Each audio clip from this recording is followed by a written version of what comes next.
मारिफत की दुनिया के मुअज़्ज़ज़ दोस्तों, मैं हूँ सैयदा शहज़ादी और आप तमाम देखने और सुनने वालों को मारिफत की दुनिया में खुशामदीद। दुनिया की आंखों के सामने आज वो मनाजिर हैं जो दिल को दहला देते हैं। कभी ज़मीन लरज़ उठती है और हज़ारों जिंदगियां मिट्टी में दफन हो जाती हैं। कभी बारिश के तूफ़ानी बादल बरस पड़ते हैं और बस्तियां पानी में बह जाती हैं। कहीं सैलाब है, कहीं आग के शोले, कहीं वबाएं और कहीं जुल्म नाइंसाफ़ी का तूफ़ान। ये सब कुछ महज हादसात नहीं, बल्कि अल्लाह ताला की निशानियां हैं जो हमें झंझोड़ने के लिए ज़ाहिर होती हैं। रसूल अकरम सल्लल्लाहु अलैहि वसल्लम ने फरमाया, क़यामत से पहले फितने ऐसे आएंगे जैसे अंधेरी रात के टुकड़े।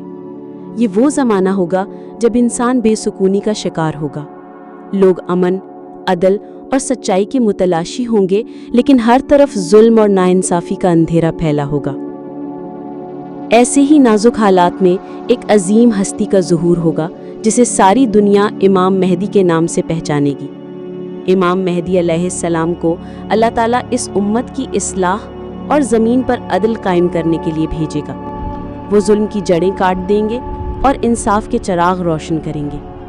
हदीस में आता है कि वो दुनिया को अदल से उसी तरह भर देंगे जैसे वो पहले जुल्म जौर से भरी होगी। नाजरीन गरामी, जब हम मौजूदा हालात देखते हैं, ज़लज़ले और सैलाबों की खबरें सुनते हैं और हर तरफ बेयकीनी का माहौल महसूस करते हैं, तो दिल गवाही देता है कि ये सब वही अलामात हैं जो हमें आने वाले वक्त की तरफ मुतवज्जे करती हैं।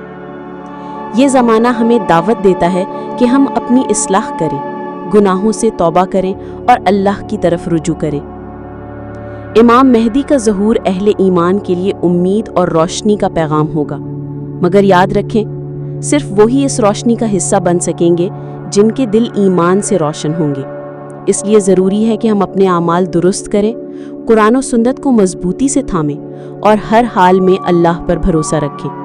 अल्लाह ताला हमें फितनों के दौर में साबित कदमी अता फरमाए और इमाम मेहदी के ज़हूर को हमारे लिए रहमत और निजात का सबब बनाए। आमीन।